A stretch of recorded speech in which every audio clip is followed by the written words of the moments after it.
Hello there, I'm Kistrin Cozier, and I'm here with Garen Kazanjian at the Novato Recycling Center. Hello, my name is Gretchen Schubeck, and I'm the Sustainability Coordinator for the City of Novato. I have been an employee of Waste Management for 27 years, managing this facility in some sort or shape, so I've been here for a very long time. And today I have with me Jenna Famular, who is the Public Affairs Team person from MCE who's come to meet with us today and tell us all about the awesome things Marin Clean Energy is doing countywide, but specifically in Novato. Garen is going to tell us all about the recycling center, how Novato can step up and do the best it can do to help heal our environment and balance it. My main role is to work with our community to try to reduce our carbon footprint, which basically means to reduce our impact on our environment.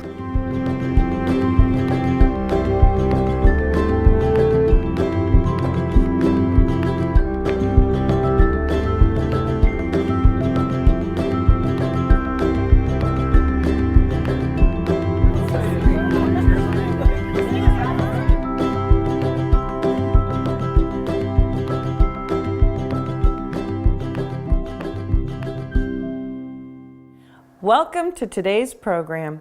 Novato Community Television celebrates 49 years of Earth Day. Come along with us as we go visit the Redwood Landfill, the Recycling Center, and we learn about hazardous waste. We talk to folks with the Streetscape Committee and Sustainability, and we visit Marin Clean Energy. Here we go. Thanks so much, Kistrin. I really appreciate the time today. We're here at the Novato Recycling Center on Redwood Boulevard, just near San Marin. And here's where residents of Novato can bring their bottles and their cans, things that are worth 5 or 10 cents due to the California redemption value, and we'll provide that redemption for them. And then we take that material and it gets hauled up to our facility where it's sorted and baled and recycled. It's shipped off to other parts of the world, other parts of the country, other parts of the state that process that material and turn it into other things. So the majority of the material that we're collecting, rather than coming from this facility, comes from residential pickup, where you have, our side load trucks come and pick up your cans one at a time at your homes. And additionally, we do commercial pickup, which is businesses all around Novato, everywhere from restaurants to your grocery stores to BioMarin here in Novato, all kinds of businesses in Novato. Every business in Novato is required to come through us to have their waste hauled.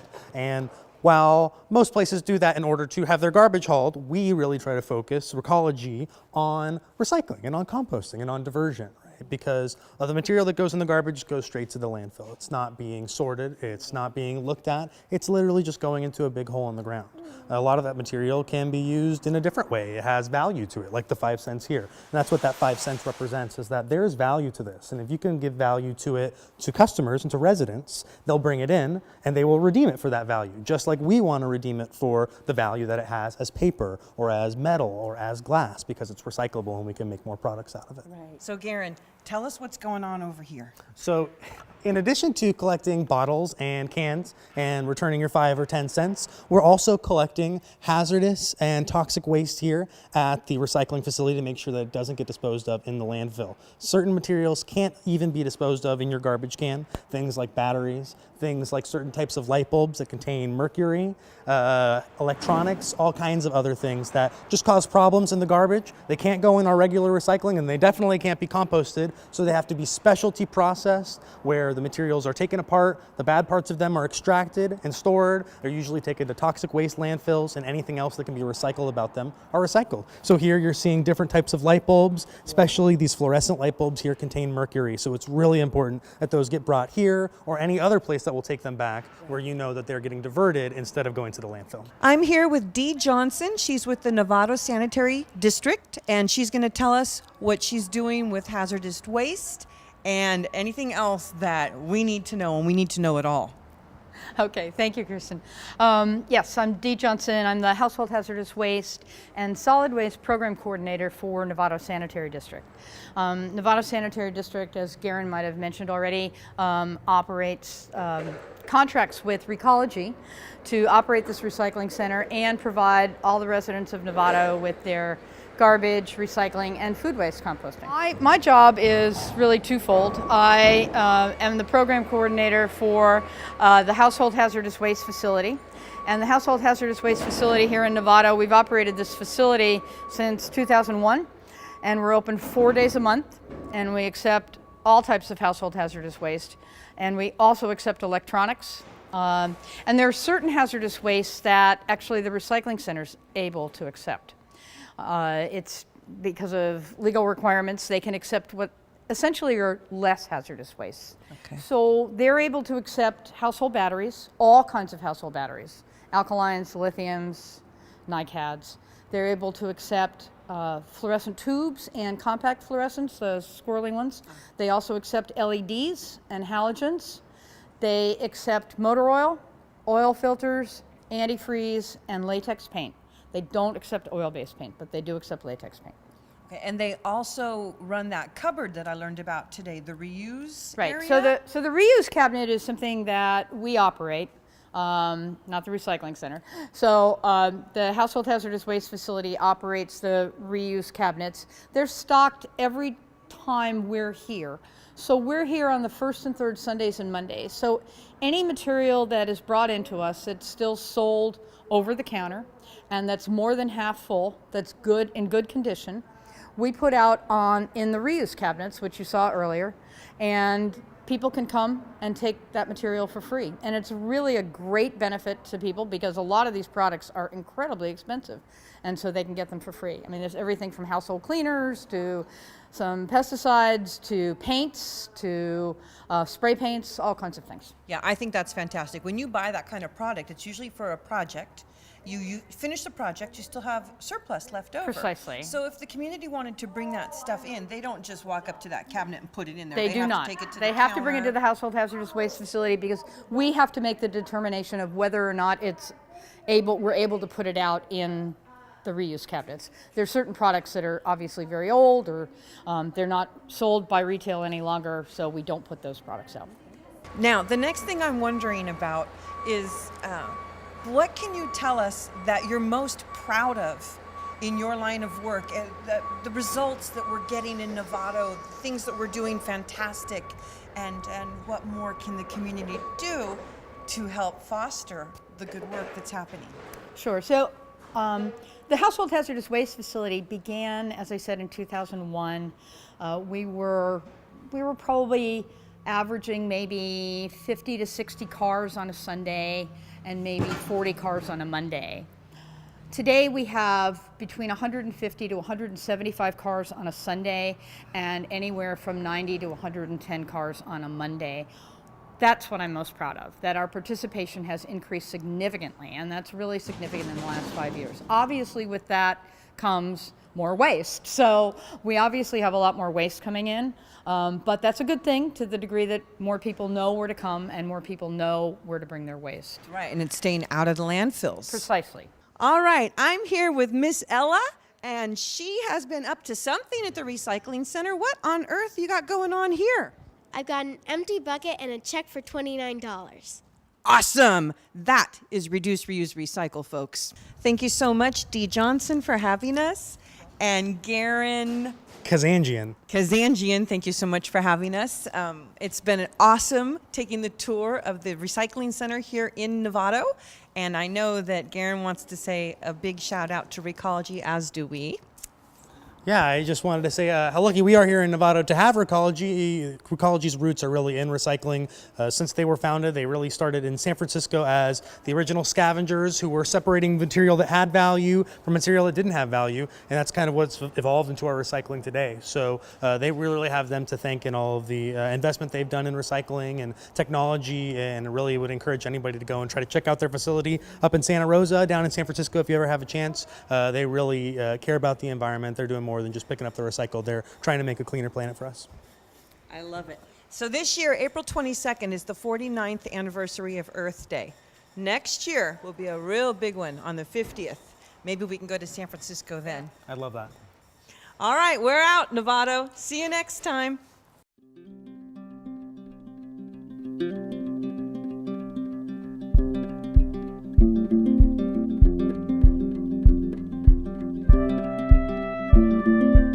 Boy, I've learned a lot about the recycling center, haven't you? Next, we're going to have Susan Stomp with the Novato Streetscape Committee coming on into our studio. Hi there, I'm Kistrin Cozier. We're now in the studio of Novato Community Television. We have our guest Susan Stomp here with us, and I've invited Susan to come because we're working on the Earth Day special, and Susan has been a very key figure in our community. She's going to tell us, I know that she was Citizen of the Year once upon a time, but I don't know too many details about that. So I'm going to give the floor to you, and please tell me about your activism with the environment in our community. Well, thank you. I appreciate the opportunity to talk about it because I do love Novato. And from the time we moved here in 1970, I was struck by just the beauty of the setting, the Mount Burdell and Big Rock Ridge and this green valley most of the time, green trees anyway. Yeah. It was just idyllic. It was so gorgeous. And at the time we moved here, there was a trash bash that the city sponsored, which amounted to a dump truck parked on the street down near Scottsdale Pond. And people in town would just take any junk they wanted and put it in the the truck, and they would circulate trucks, so there was always a truck there. And that was nice, but then we hit a budget problem toward the 80s, and they quit doing that program. But the need was still there, and since that program focused mostly on people's families and cleaning out the garage or getting rid of old lawn furniture or whatever, I felt we really needed to address the litter around town. So when I was on the city council in the 80s, and Jerry Brown was in his first term as a governor, he started a program called Keep California Beautiful. And Keep California Beautiful raised funds for local communities to do cleanup projects, and they provided us with bags and publicity and things that we needed to have local cleanup projects. Awesome. So we started that, and we called it, I worked with homeowner organizations, and the city really wasn't involved at all at that point. We called it CLEAN, Keep Litter Eliminated Around Novato, with a K. Okay. And it was quite successful, not to the tune of what we're doing these days, because this is a real community-wide. It was more grassroots back in the 80s, but we did get started with it. And you know, initially it was to get rid of a lot of junk that had accumulated over the winter time.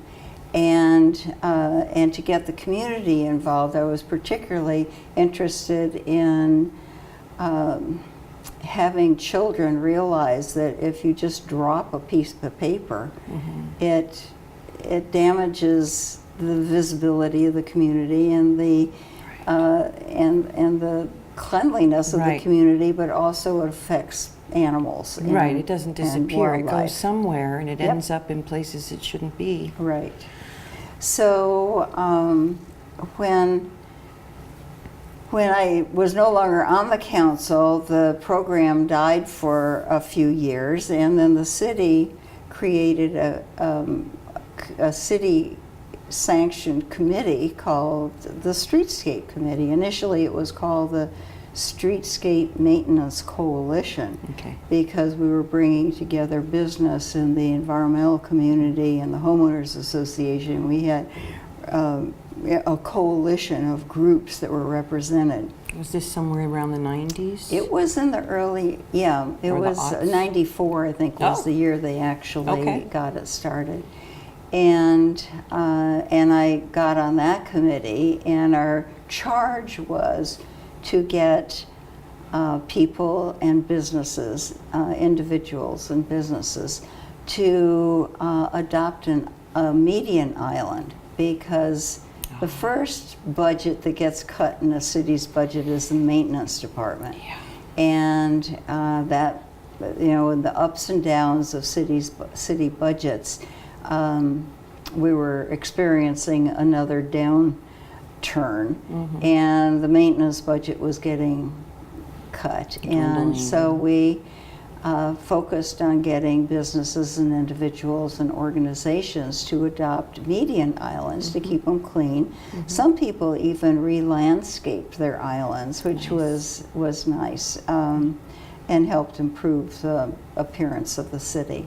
So I suggested that we do a cleanup because I knew that there was a group out in the community that would be willing to help with a cleanup. Who wanted to get involved and clean up. Indeed. Yes.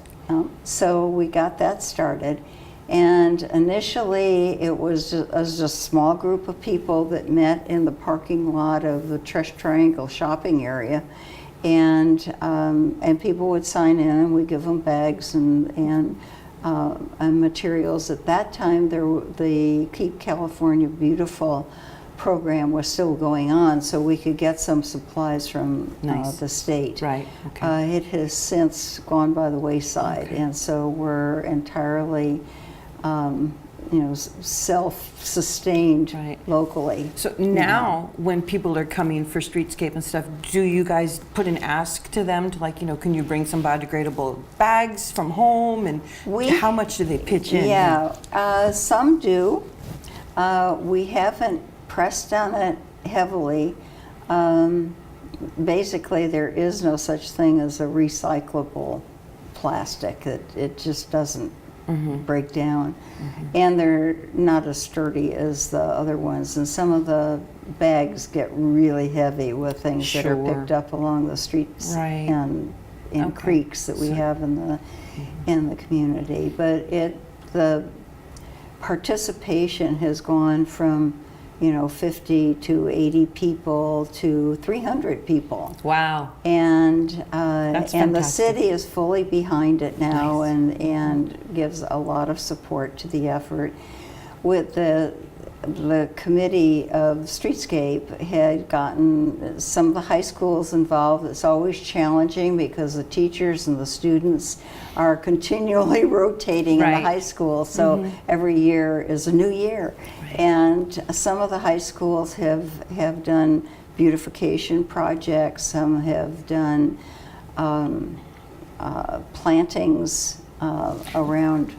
Yeah, not just their own campus, they spread out around the community? In the parks.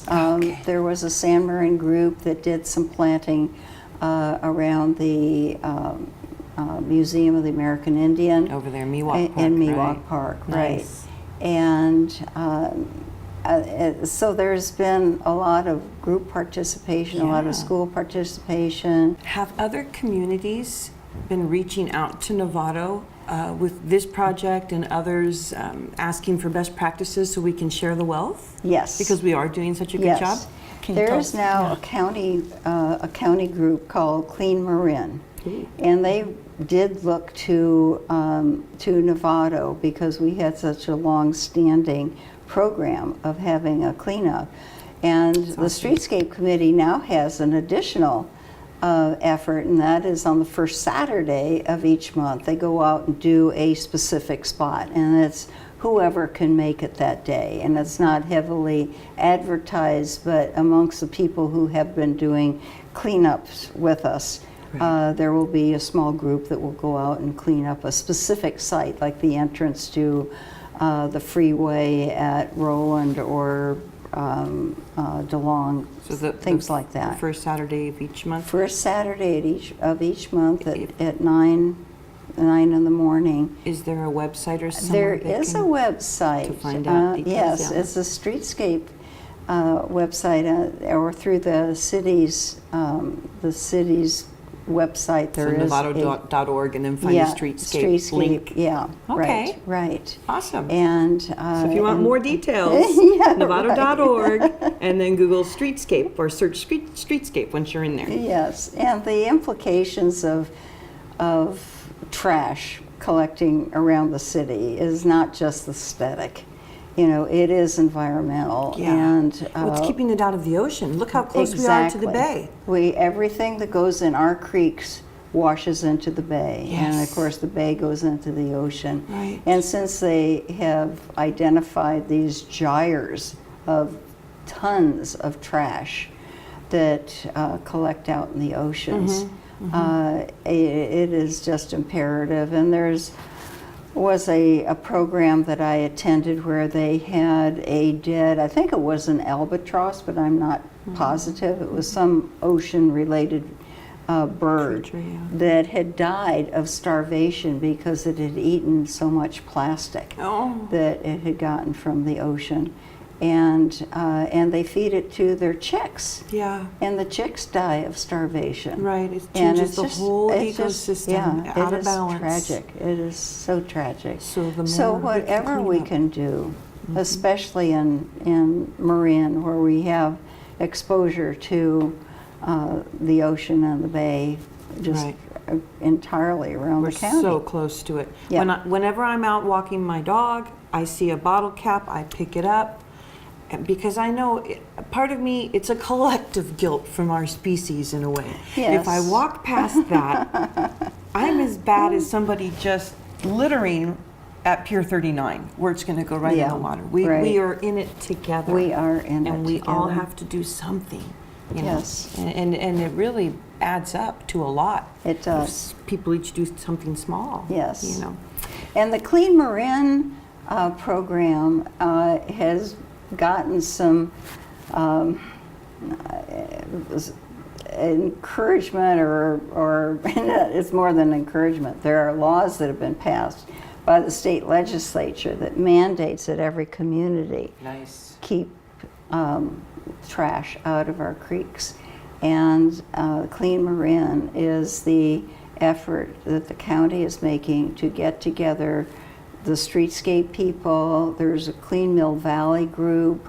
There's a Highway 101 cleanup group.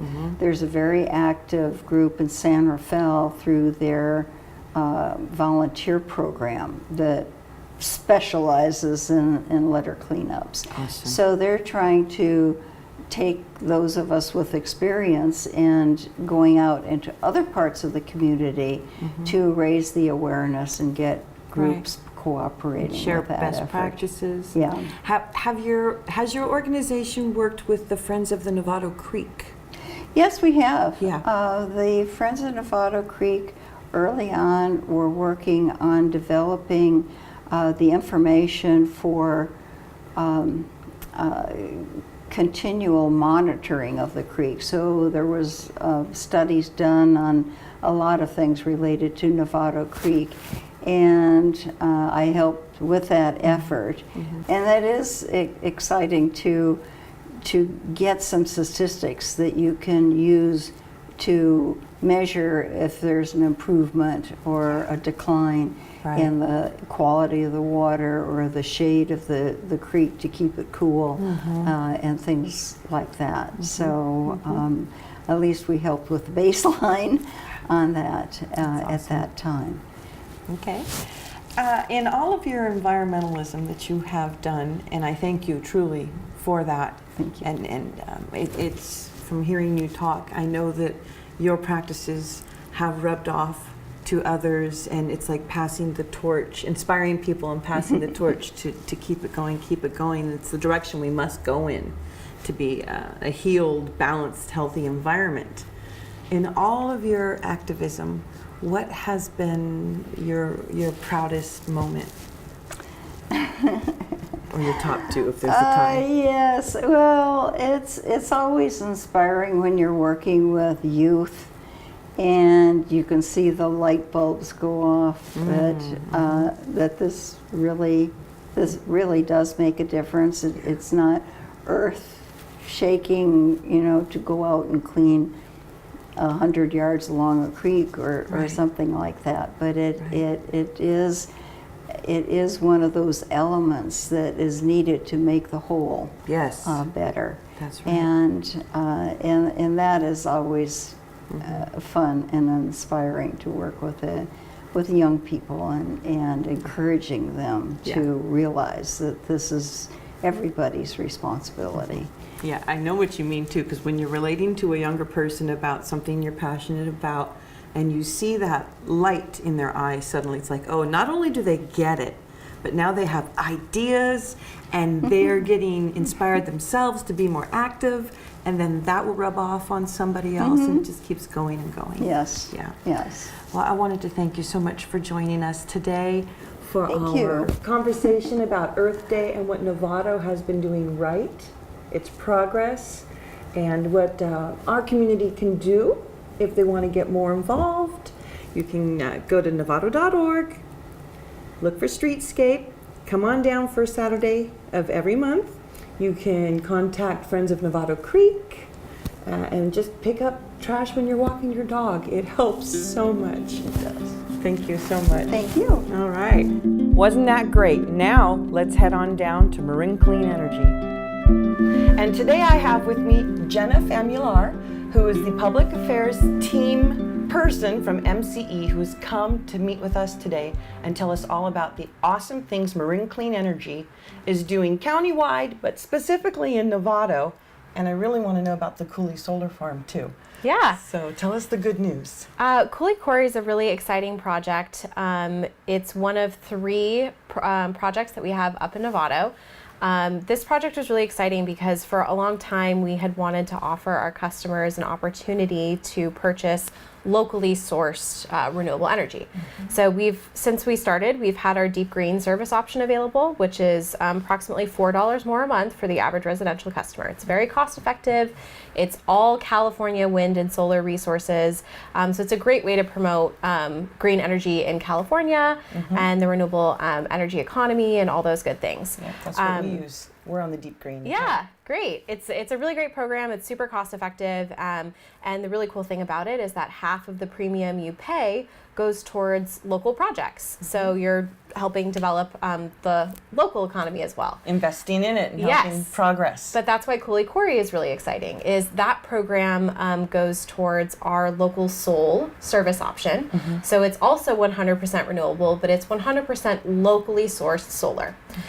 So Cooley Quarry was an abandoned rock quarry, and they mined serpentine rock there, so it had asbestos in it. So you can't build anything else there. So the person who owned it and the developer worked together to create this solar farm, a 1 megawatt project that was able to use this land that otherwise wouldn't be utilized for anything else. When was this beginning? When did they start making the farm?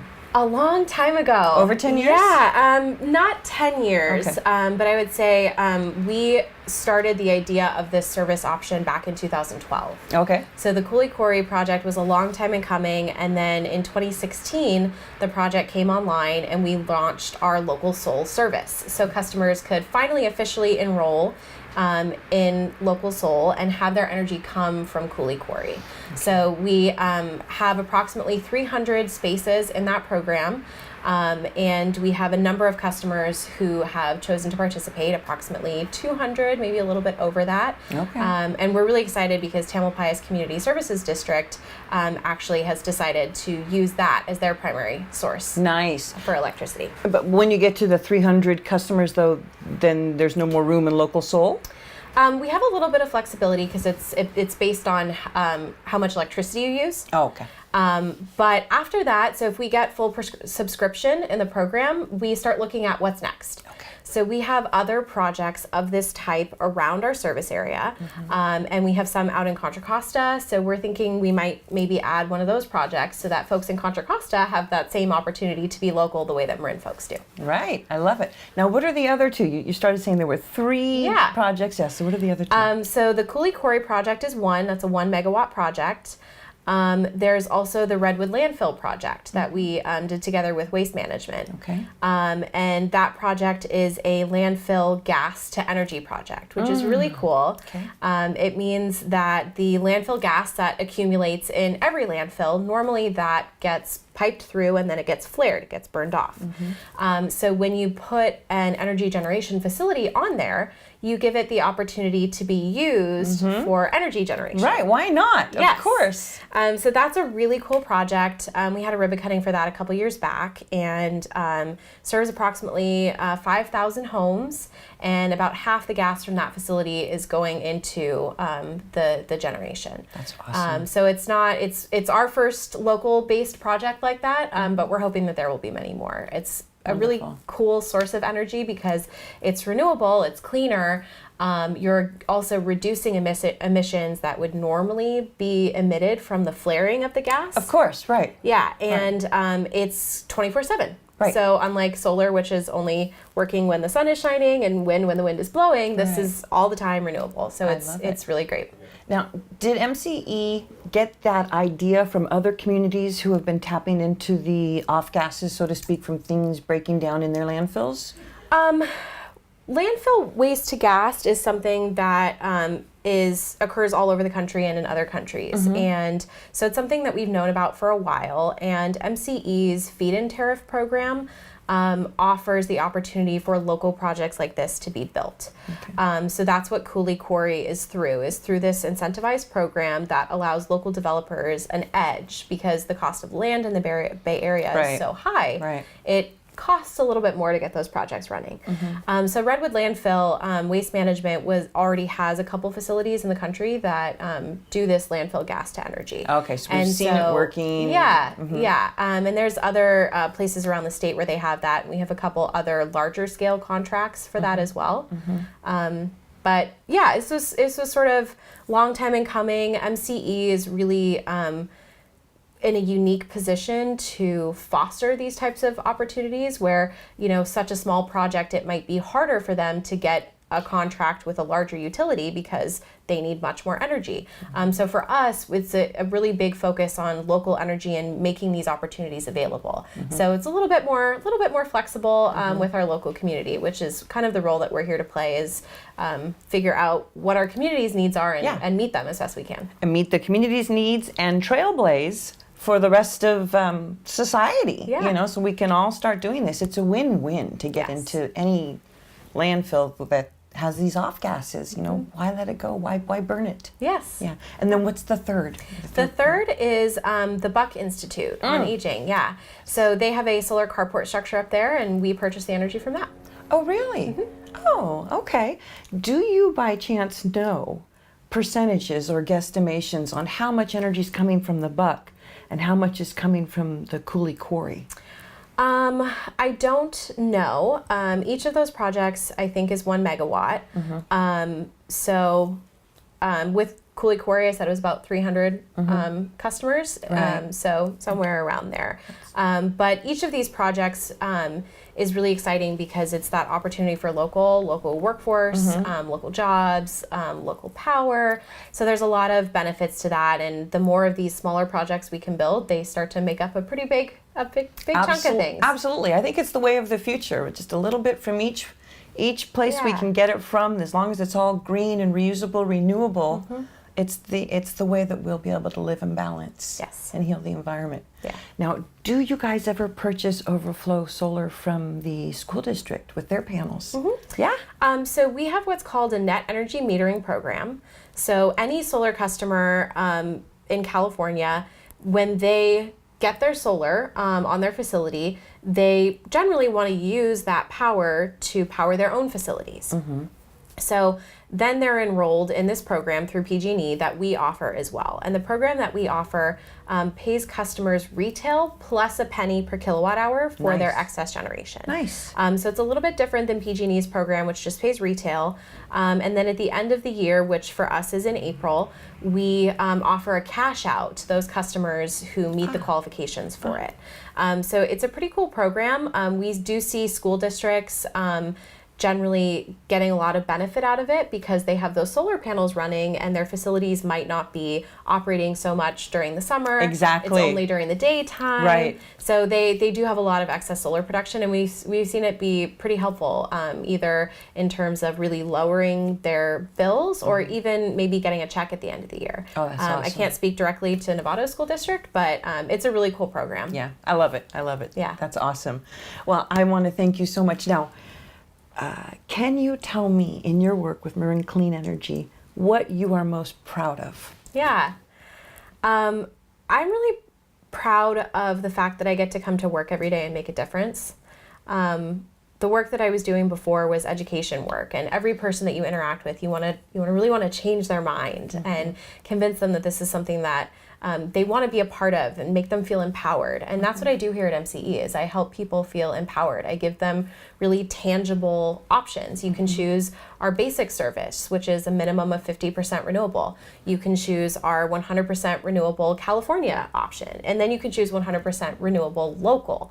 And each of those choices is, the power of your purchasing, the power of your dollar, and you get to vote with your dollar and say, I think this is really important. Right. And even if you don't want to choose one of those 100% renewable options, you still get to choose a local agency that has local benefits. Right. We have a variety of other programs that we offer, low-income electric vehicle rebates, electric vehicle charging, low-income solar, the list goes on. Yep. And so being able to be a part of that and to help customers in our service area feel empowered to make decisions about their electricity service and their impact on the environment it's exciting to come to work every day. Yes.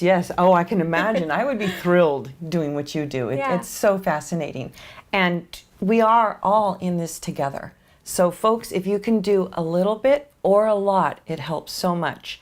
I didn't know about MCE's Deep Green until I went to a film screening through the City of Novato's sustainability program, and they have the Green Film Series. Yep. Then I thought, oh my gosh, it's so easy. You just call up MCE, Yep. and it actually comes through on your PG&E bill still. Not much changes except where you're getting your energy from, and that small amount, it might go up. And I think in the future, I know this is the direction everything's going into, the cost is going to go down in the future.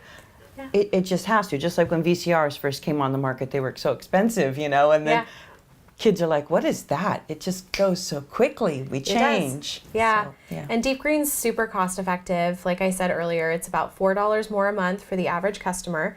You can give us a call or you can go online, mceoptup.org. And this year, towards the end of January, we actually reached our 10,000th Deep Green customer. So very exciting. Next year we'll be celebrating our 10-year anniversary of operation. I love that. And we're really hoping that we can get another 10,000 customers to opt up. So we're hoping we can make it to 20,000 customers by the end of 2020 to help us celebrate our 10-year anniversary. And every customer who signs up makes a big difference on our planet's future. Yes, that's very true. Every customer who signs up, and it's something super easy to do, and we're collectively all helping when we do this. So again, Jenna, thank you so much for joining us. This is our Earth Day special. This is the 49th anniversary of Earth Day in 2019. And I hope we see you again next year for the 50th anniversary. I'd be happy to be back. Thanks for having me. NCTV was lucky enough to be invited by the Chamber of Commerce and Novato's leadership team to come on down and join them as they tour the Redwood landfill. Here we go. Good afternoon, folks. Thank you for coming. We are happy to have you here, and we are happy to give you a tour of the facility after the meeting here. My name is Ramin Khani, and I have been an employee of Waste Management for 27 years, managing this facility in some sort or shape. So I've been here for a very long time. Redwood Landfill and Recycling Center has been here since 1958, and it has been a part of this community for a very long time, managing the waste stream that's been generated in the county. Today, 90% of the green waste and about 70% of the total waste that is generated in the county comes to our facility. The total tonnage that comes to the facility, 50% of that material is being recycled and reused at this facility. Even though we are an end-use facility, but still we are recycling about 50% of everything that comes through the gate. Typical waste stream that comes in through the gates to the landfill basically is household trash that comes here, green waste, construction and demolition material, dirt, inert concrete material, and some single stream material, which is the paper, plastic, cardboard, and things in that nature.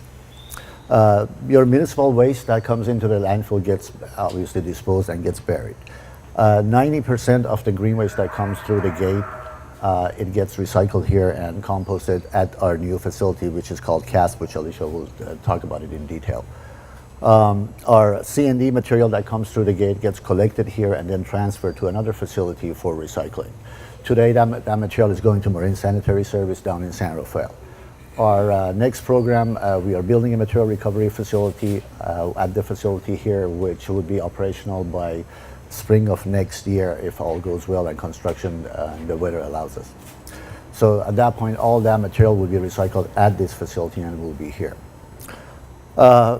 Landfill has about 220 acres, 450 acres of that, 220 acres of it is dedicated for disposal. Then the other side of the facility is our composting area, our composting curing area, our stormwater pond contact water, administrative offices, and this southern portion of the landfill will be our material recovery facility, which is in construction right now.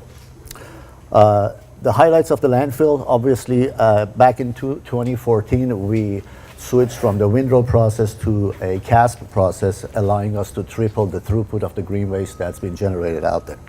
Above and over that, our landfill gas to energy, back in 2017, it started operations. We are producing about 4 megabytes of power, and that is roughly powering about 5,000 homes in Marin County.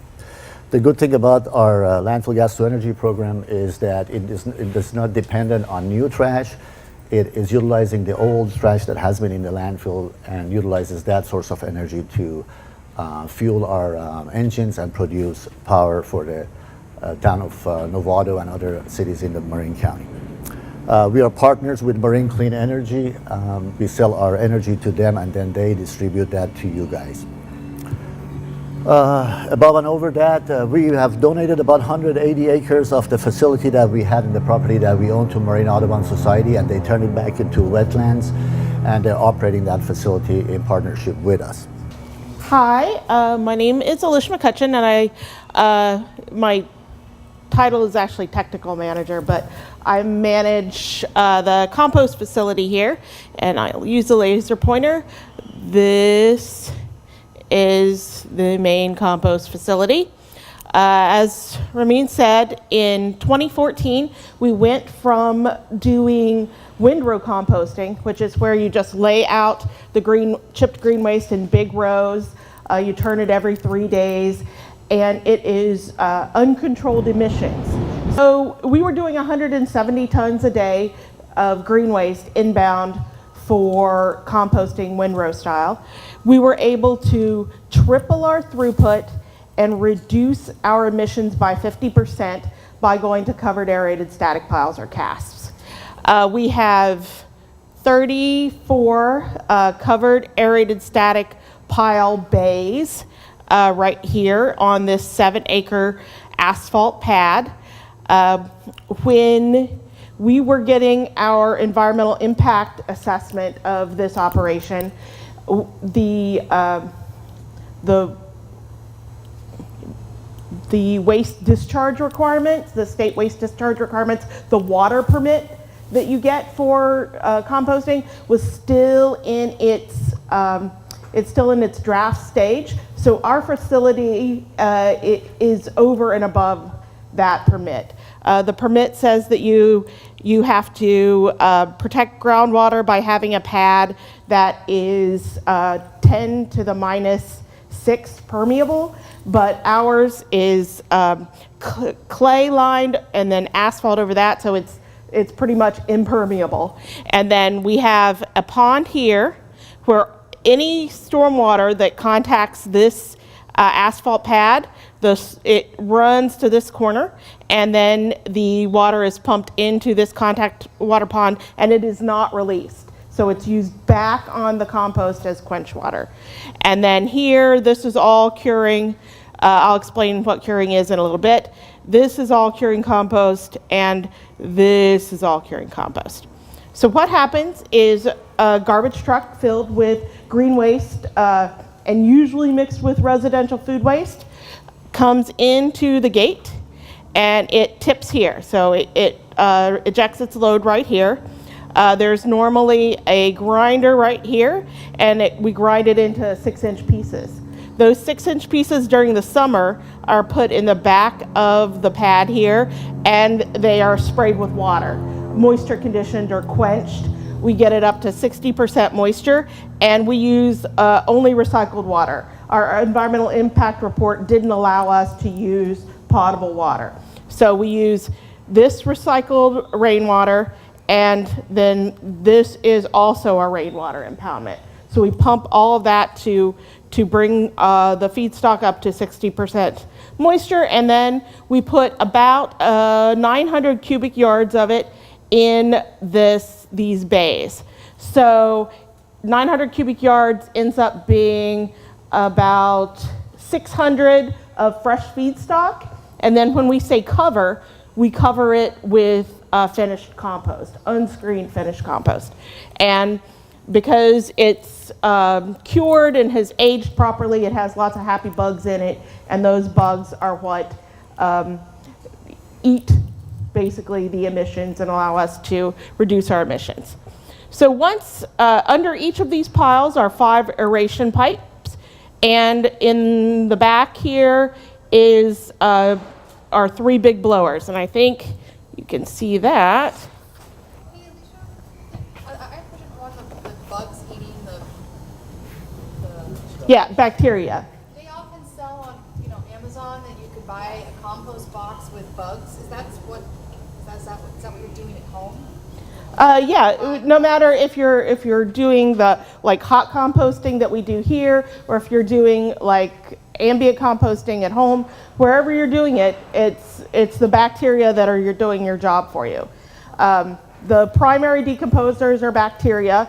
You not to get too much into the weeds, but you start out with mesophilic bacteria who like it ambient temperature, and because we put it into piles, we're concentrating all those little buggers there, and their metabolic activity causes heat, and eventually it gets so hot that the mesophilic bacteria can no longer survive, so thermophilic bacteria start thriving, and those thermophilic bacteria start decomposing the waste, and then after the bacteria have used most of the nitrogen, they fix most of the nitrogen into a plant available form, then your secondary decomposers start really munching at the lignin in the plants, and that's a bacteria that forms this netting called actinomycetes, and then you have earthworms, and you have nematodes, and all that good stuff.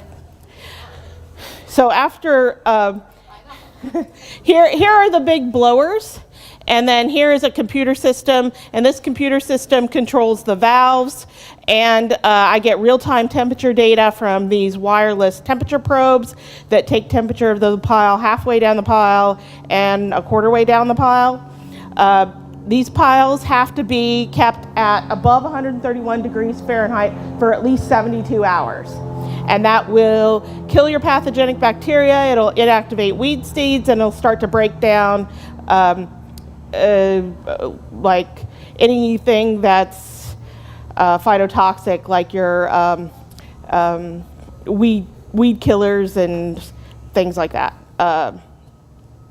So once this is on these pipes for about a month, we remove it and we put it into one of these curing piles right here, and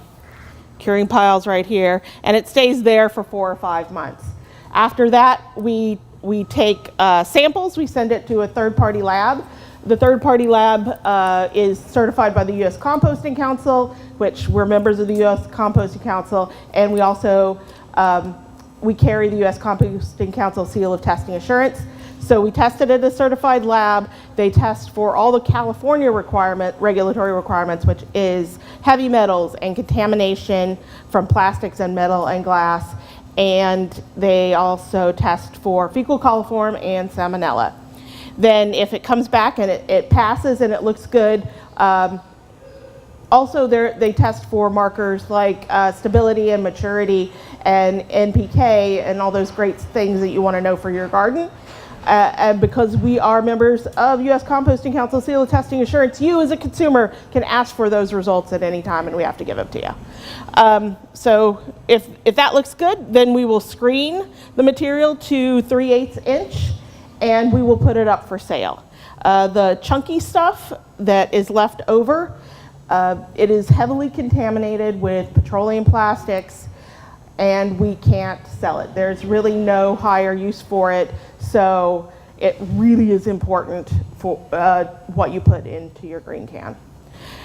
Then we sell it to mainly vineyards, but we bag a little bit of it. We do municipal give back programs, and we have garden centers in the East Bay and South Bay, and we sell it there too. You can buy it in bags, you can buy it by the half yard and just have us put it in your pickup however much you want. In addition to carrying the U.S. Composting Council Seal of Testing Assurance, we are listed by the Organic Material Review Institute as being appropriate for organic farms. In order to be used on organic farms, you can they tell you exactly what you can put in your compost, and it pretty much is paper, cardboard, food, and green waste. You can't put compostable plastics in there, you can't put wax cardboard, you couldn't put milk cartons. They explicitly state what you can put in there, and so if it's not explicitly stated, you can't put it in there. If you're getting rid of your green waste in Marin as a resident, then they might as well go into the garbage because they're going to end up in the garbage anyway. And they do decompose. If you are getting a certified compostable a single-use item, they do compose, especially the bio bags mostly, but the certification requires that they break down 90% in 6 months. We're screening at 5. So even if they actually did break down in 6 months, they're not going to, because we're going to screen and be selling it by then. So they don't break down well. They're sometimes made of GMO corn. You can. You could. If it's somehow contaminated with like food juice, but of course composting is not the highest use for that cardboard box. The highest use for that cardboard box would be recycling it into a new cardboard box. Yes?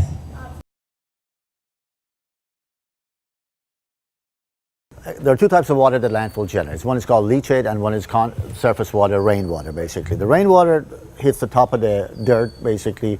It slopes towards the toe of the landfill. There are ditches and drainage setups there that will take it to our... So the stormwater is basically collected in a pond and we reuse that. So there's no issues with that water being discharged. Even though when you discharge it by permit, we have to test it and it has to meet certain constituents and the benchmark has to be met before we can discharge it. So we test this water. The body of the landfill, the wastewater, basically is collected and it's called leachate. We collect that water and throughout pumping systems that we have at the various locations within the landfill, gets pumped into a impoundment area. That water is tested as well, and we use that water as dust control during summer months, and we reapply it back on the top of the landfill.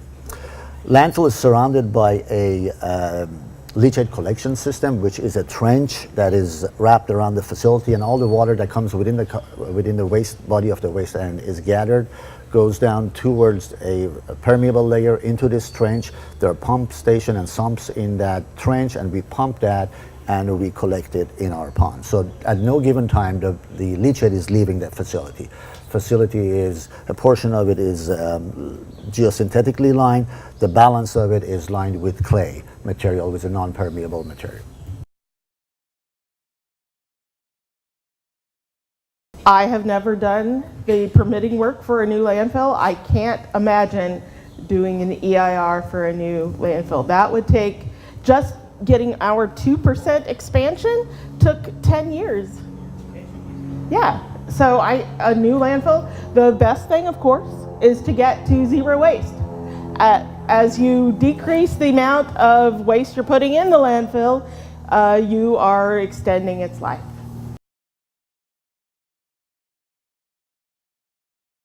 It depends on the throughput as what kind of material comes in. 2032 is the anticipated closure of the landfill. Having said that, we have another expansion on the landfill, which will steepen the side slopes of the landfill within the same footprint and same envelope, so we can accommodate receiving waste for many, many more years to come beyond this permit. Okay, great, thank you.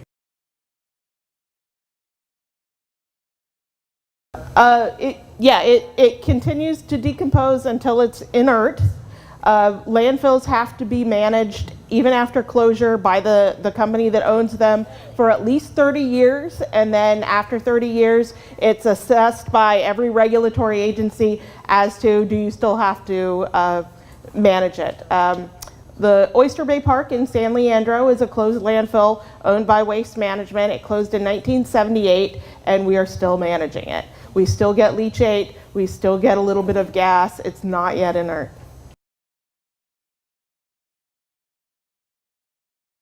Yeah, parks, golf courses, normally they're turned into something like that, or transfer stations, because once your landfill is closed, then you have to send your waste farther away, so they turn into transfer stations. It's really hard in the Bay Area especially to get a permit to burn because of the regulation that the Air Quality District has. So majority of this equipment that's out there and available, they won't allow you to have it. There are certain burn plants that are allowed and they might be able to accommodate, but obtaining a permit is a very tedious and time-taking, and it's going to be a very long time before we can get that permit. Having said that, biogasification is something that people do. They just burn wood and then they get the char, if you would, and then they can utilize the char. Yeah, you can, I guess, reduce the mass of your overs by pyrolysis and produce biochar. And biochar can be mixed with the compost. It makes it fluffier, it increases your water retention, decreases odors. So biochar is a pretty good product. It's just, it was in vogue for a while and people would order it and we would do biochar blends. Not so much anymore, but it's really a nice additive to compost. We have a falconer who works normally 6 days a week and flies his birds. They don't attack the seagulls just because they're predators and they fly around. They're intimidating and the seagulls leave.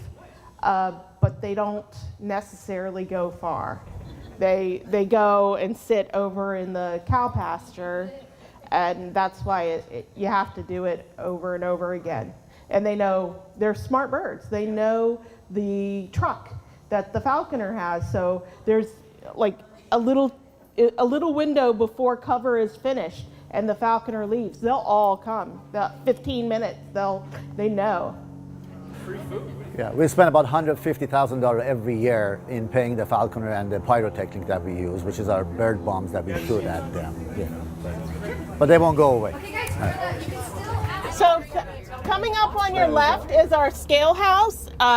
You'll see that there are solar panels on the roof. It more than powers our scale house, and then anything left over goes back on the grid. Behind us is, we do concrete recycling. You can bring concrete and asphalt and brick here. We grind it up into gravel, and the gravel is actually used on site. We don't sell it. So coming up on the left, the green building, that's our landfill gas to energy building. And then the other two things that look like smokestacks that are kind of salmon colored, those are flares.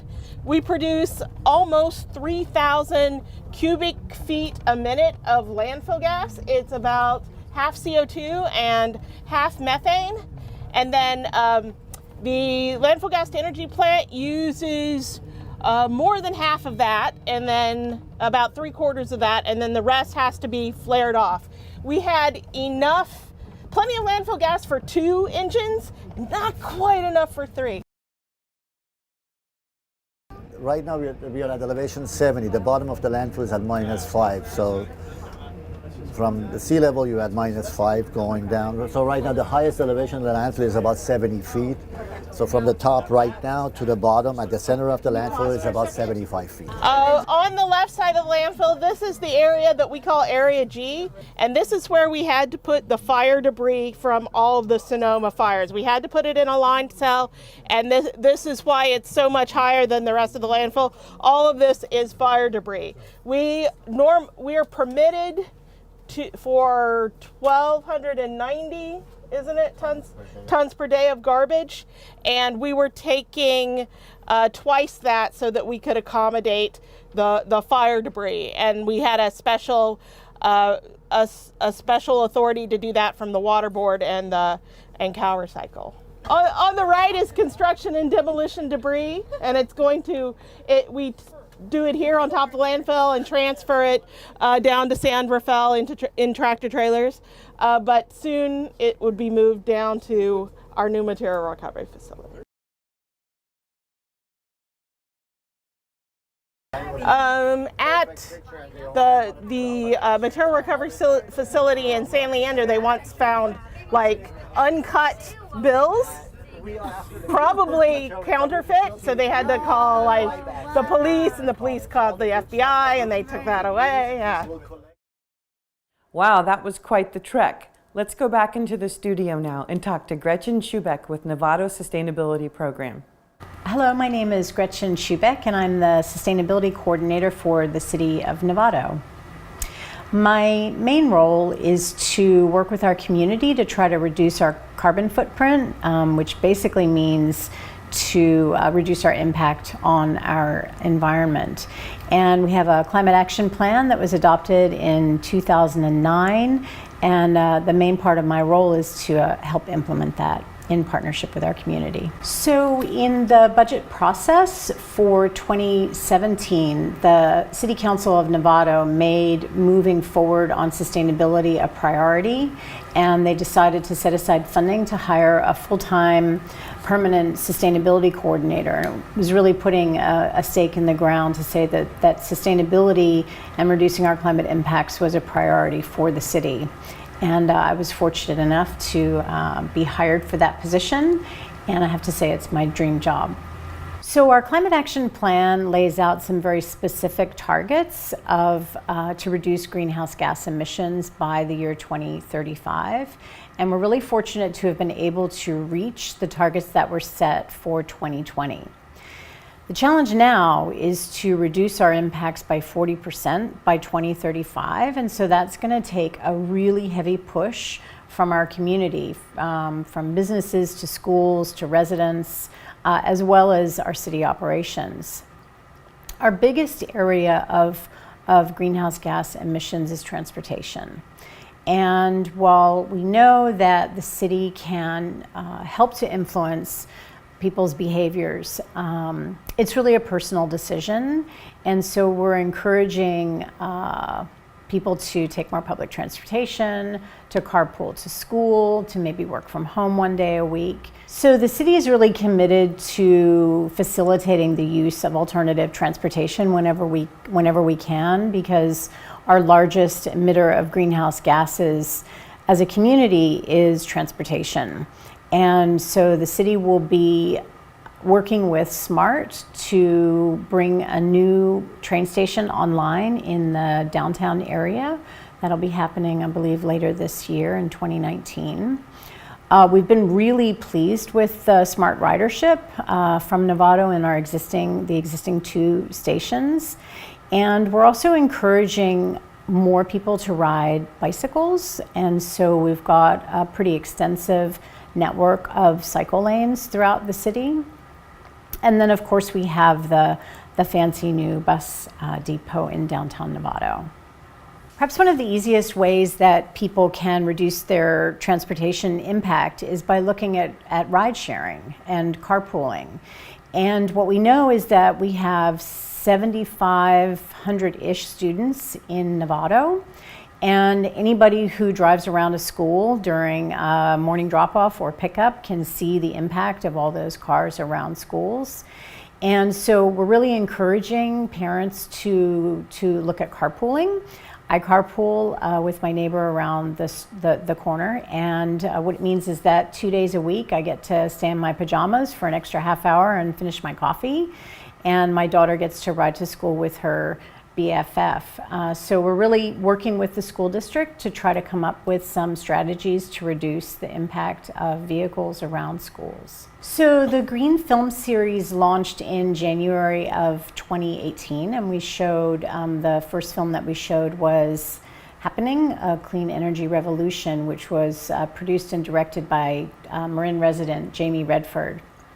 It was wonderful to have this series launch with such a high-profile filmmaker, and we had a completely sold out room at City Hall, and since then the film series has just gone from strength to strength. In 2018 we showed 8 films as part of the Green Film Series, and we had nearly 1,000 people attend the screenings in Novato City Hall, and each film is followed by a panel discussion with either the filmmaker or experts in the field that relates to that particular film.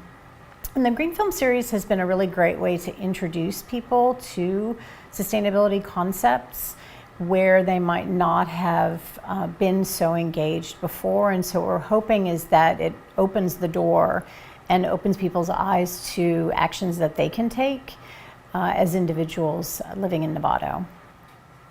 One of the easiest ways that people can reduce their greenhouse gas emissions is by opting for 100% renewable energy at home or your business. And in Novato, we have 2 opportunities to do that. You can choose either MCE Clean Energy, or PG&E also has a 100% solar option. If you go to MCE Clean Energy's website, they have a cost comparison calculator there, so you can see which service will be better for you. But it's never been easier to reduce your impact at home by going with 100% renewable clean electricity. One of the projects that I'm most proud of is a lighting retrofit that we completed at our police station. We changed out the fluorescent bulbs for LED lights, and because the city is on deep green electricity, we won't be saving any greenhouse gas emissions, but we'll be saving about $20,000 a year in electricity costs. And so I'm really looking forward to rolling out more programs like that in the coming years that'll save the city money. One of the ways that I've tried to engage our community over the last period of time is to have community events where people can come and just explore, gather information. And our Green Living Festival was one of those events to celebrate Earth Day. And we had a bunch of vendors. There was an electric vehicle expo with test drives and a whole bunch of workshops and talks. And we're really looking forward to that being an annual event. So for 2020, mark your calendars. It'll be around Earth Day weekend.